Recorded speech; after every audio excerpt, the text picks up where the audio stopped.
The merciless wild. The heartless seas. When nature unleashes her cruelty, could you escape? Could you survive? These are the true stories of outdoorsmen, confronted by death, armed with raw courage and a will to live. They are the ones who beat the odds and return from their own fight to survive. Father-son adventurers trek deep into the treacherous Alaska wilds. Cliff areas looked pretty chancy. Following the rugged trail of the white-coated Dall sheep. Before the hunt is over, one man will witness his son windmilling helplessly through the air from a cliff. I'm not sure he's going to keep breathing. His help's coming. We have a serious situation. And that man will learn the outer limits of strength, endurance, and commitment of which a father is capable. The spectacular wilds of Alaska's mountains, an ideal place for a hunter to pass from wilderness to wilderness, from one high place to another, in the words of John Muir. But those high places come with extreme risk. A misstep, a patch of ice, or a sliding rock can hurtle a hunter to the bottom of a gorge. Growing up a hunter in Texas, Rick Collins was willing 30 years ago to accept the risks of Alaska for its breathtaking wild spaces, twice as large as those of his native state. Well, I moved to Alaska in 1983. Been several years, and I haven't grown tired of it a bit yet. And I came because of the outdoor life, mainly hunting, but fishing as well. I like the wilderness situations of being able to get away from the crowds. It's gonna be a good trip this year, Jake. Came here mostly for the adventure. August 18th, 2006. Collins and his 22-year-old son, Jake, his main hunting partner, set off for their favorite Dall sheep hunting area, the sheer cliffs of the Wrangell Mountains. Getting to Dall sheep territory starts with a 6-hour drive across the state from their home in Wasilla. Then, a long slog on ATVs up muddy 4x4 tracks in the late summer thaw. We started running into muddy conditions, difficulty finding our way through the bogs. We knew early on that we were going to be spending the night somewhere along the trail.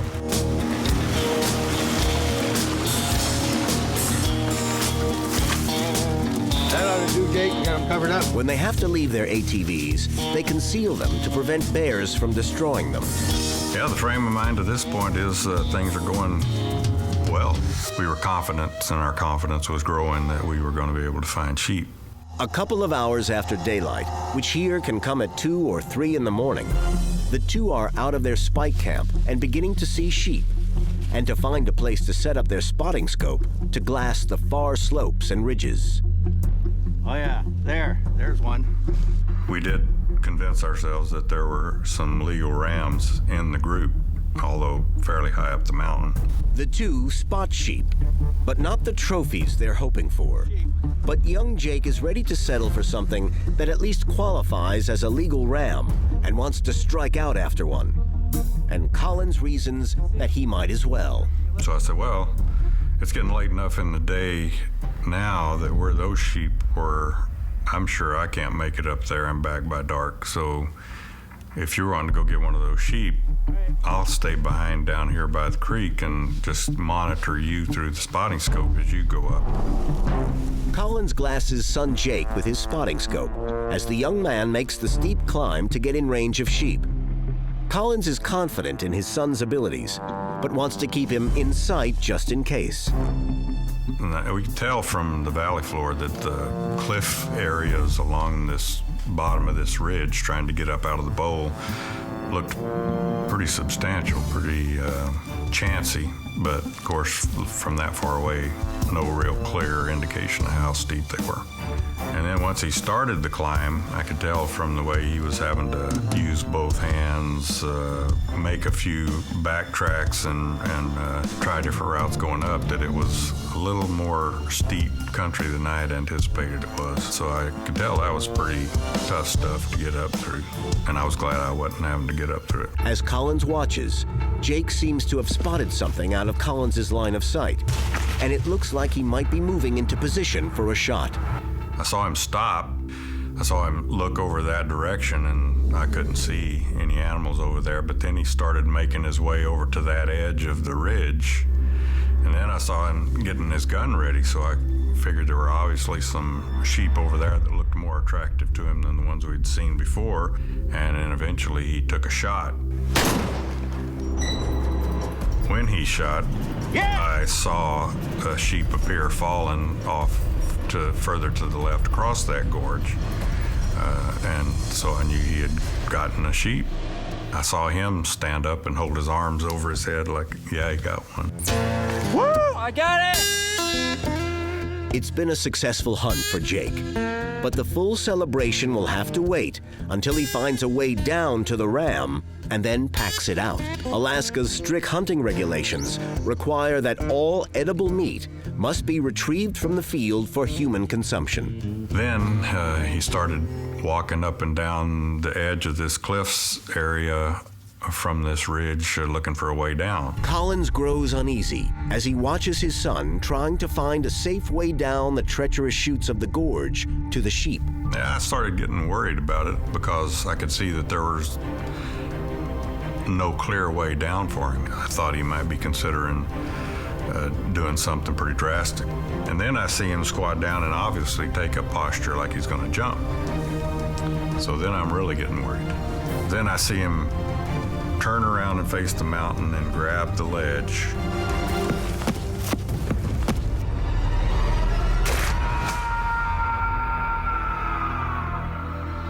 His hand slipped off the ledge and he falls over backwards and disappears out of my sight.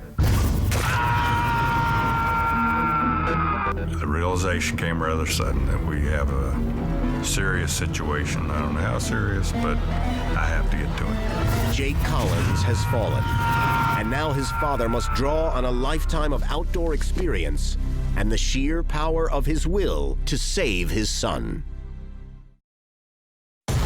Hunting on their own, deep in Alaska's Wrangell Mountains, Father Rick Collins has watched his son Jake hurtle off a cliff into a gorge. Now, Rick Collins must find a way to rein in his horror and concentrate on his son. Collins pulls himself together. With 3 hours to nightfall, he has to pack up rescue supplies and climb up to learn his son's fate. I know it's going to take me a while to get to there. I haven't seen him. I have only my imagination to think about what condition he's in. Don't know if he's got broken legs, broken arms, if he's conscious, if he's not, if he's bleeding, if he's not. No way to know. Just grabbed what I could and started that direction. Collins is beyond the range of any cell signal. He has no satellite phone or radio to call out on. A more serious hindrance is his age, as he has to drive his 53-year-old legs to carry him up the slopes at top speed. About every 15 to 30 minutes, I'd have to stop for a rest, and every time I stopped, I'd just start yelling, Jake, I'm headed up there, just in case he was in a position where he could hear me. The terrain grows only more steep and rugged, but the most difficult and ominous part is the silence. Collins receives no answers to his repeated shouts to his son. My frame of mind is that if I'm getting close to him, he's probably not hearing me. And if he's not hearing me, it's probably because he's not conscious. Collins presses on, legs and lungs burning. And then, without warning, he sights his son, lying motionless. Collins plunges into the gorge to reach Jake. When I got to him, he obviously wasn't conscious. I was talking to him the last 5 feet or so as I approached him. I kind of grabbed his shoulder and said again, Jake, can you hear me?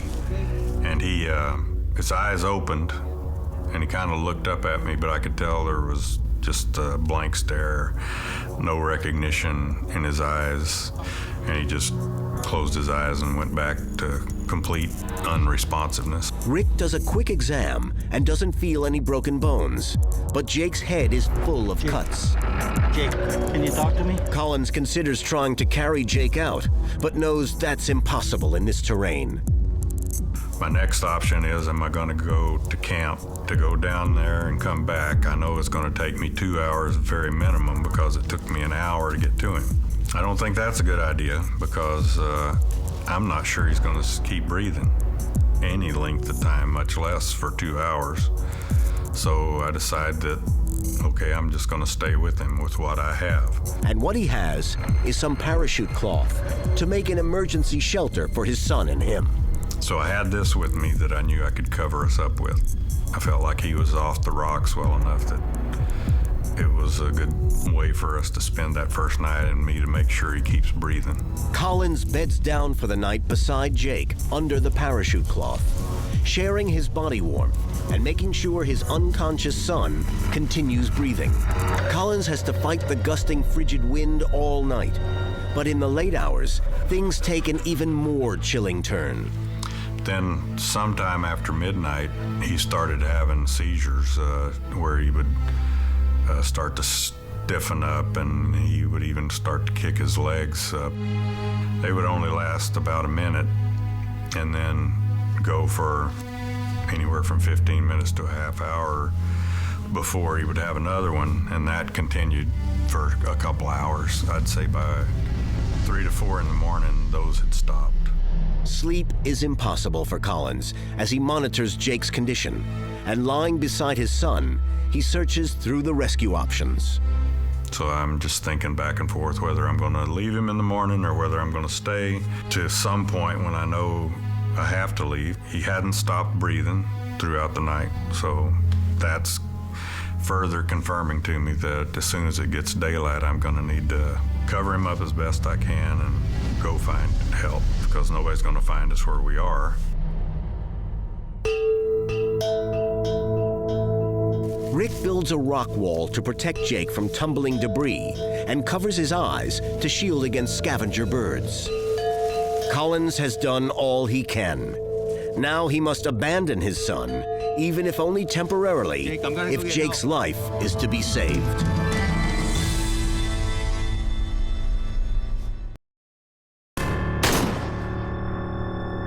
Rick Collins is cheering the sight of his son Jake taking a Dall sheep ram when the scene turns to one of horror as he sees his son falling helplessly into a deep gorge. Having stayed with an unconscious Jake through the chill Alaska night, as the injured boy suffers seizures, Collins makes the agonizing decision to leave his son in order to go for help. Yeah, as you imagine, it's a major decision for me to actually turn my back on him and start to walk away. That was a very difficult thing to do. I knew that was the right thing to do. I was convinced that I had to leave him, but it took me, I think, 3 tries of actually turning around before I actually made myself keep walking away from him. Rick Collins doesn't have time to look back at Jake. He's got to move as fast as his legs can carry him back to their spike camp, then on to the ATVs in the desperate hope of finding help for his son. An hour later, he reaches their spike camp. Then 2 more hours to the ATVs. But the thawed trail onward is a swamp of mud and muck, and Collins has to winch and muscle the 4x4 out of the bog holes when it gets stuck. Got stuck 10 to 12 times probably going out where I had to get off the four-wheeler, then use either the winch or me coaxing the rig along, standing off to the side and using both the engine power and me pulling on it to get it out of the muck. Finally, Collins reaches his truck. He has a choice of a short trip to an isolated ranger station or a longer ride to an area he remembers seeing rental cabins. And I decided to take the chance and go with what I was relatively sure there's going to be some form of communication at a lodge. So I head that direction away from the ranger station, and within 3 or 4 miles, I see a cabin up ahead, a recreational cabin on the left. So I pull into that cabin, go knock on the door, and somebody answers the door, and I ask if he knows of how I can get in touch with emergency services to ask for a rescue. Collins' Good Samaritan drives him back to where they can get cell service, and they call an Alaska State Trooper dispatcher in Glen Allen, 100 miles away. The dispatcher puts through a swift chain of calls, and a rescue helicopter is in the air from the coolest National Guard Air Force Base in Anchorage. For more than 24 hours, Jake Collins has lain unconscious after hurtling off a cliff. Now, his father boards the rescue chopper, wondering if they will find his son again before it's too late. For more than 30 grueling hours, Rick Collins has traveled muddy trails in search of help for his unconscious son. Now the rescue has gone tactical as they chopper back in high winds to try to locate the gorge in which the fallen Jake Collins lies. They gave me a handheld laser light and asked me to point towards the gorge I recognized as the one Jake was in. The terrain around Jake is too tough for a cable rescue. So Rick Collins and the two-man rescue team must bail out of the helicopter and reach Jake on foot. So they decided then that the two parajumpers and myself were going to have to get out of the helicopter and hike back to where he was, and then carry him out to a location where he could be retrieved by the cable hoist. Collins worries that a critical hour has now been added to the rescue effort for his son. Collins presses uphill as fast as he can. But fortunately, one of the parajumpers with him, Red Reddington, takes off at top speed and outraces Collins up the slope. I think I hear him. He's just over the top. That was Red, took off in the lead and made his way up, and he was the first one to reach Jake and heard him breathing against the tarp actually before he got to where you could see him. Jake! Jake, can you hear me? Jake!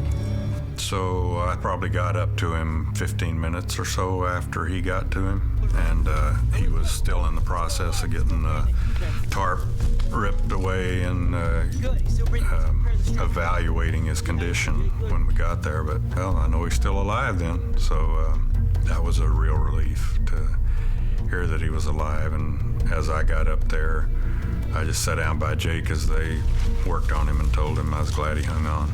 Collins' words are for an unconscious Jake. The young man feels cold to the touch, his breathing labored, and his pulse feeble. Yet he is alive. The three men place him on a canvas litter and begin the rush down the slope, back to where the chopper can reach them. Anchorage life flight, 44K32. We're ready for cable. Please lower. It's full throttle to Providence Medical Center in Anchorage. Jake is barely alive, and he's fallen into a coma. It doesn't look good.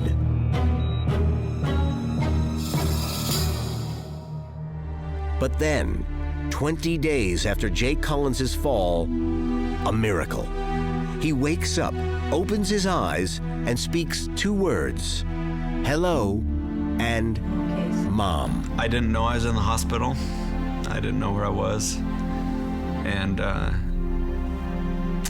I guess I don't know if it was normal or expected, but my senses seem to not be capable of being alert all at the same time. I have a few spotty memories. I can't see anything, but I can hear people talking to me. So I don't know if my eyes were closed. Maybe my vision sense just wasn't working yet. I don't know. I had a traumatic brain injury from the accident, and the part of my brain that was most affected was not what I refer to as the academic side of my brain. It was the motor part of my brain. I couldn't stand. I couldn't communicate very well. It was like being a baby all over again. I was completely helpless. I had to relearn all the functions of being a self-sustaining individual. Doctors tell Jake a full recovery will take more than 10 years, but it's now just 6 years later. He's married with a family and is a teacher in his home of Wasilla, Alaska. He remembers little about the incident. Jake continues to hunt, and he and his dad have returned to the scene of the accident. The excuse for me to want to go back was to find my rifle, but I really wanted to go back just because I felt like I had not completed that hunting trip. That was a lot of emotional healing for me and my father. Being back in the same spot, for me, being able to recapture exactly where it was, because my memories of that location weren't great. I got pretty emotional about going back to the spot. It brought back unpleasant memories for sure for me to be there, but at the same time, I think it was good for Jake to see the spot, kind of to bring a closure to it, to say this is something that happened, the events passed, and I'm moving on with my life, things are getting better. Jake Collins well knows he owes his life to his father. I think my reaction to my dad is gratitude.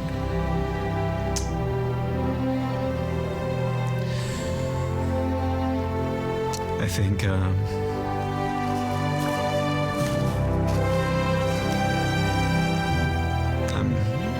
grateful to my dad that I'm here, and grateful to my family for all the support that they gave me for me to have the quality of life that I do now.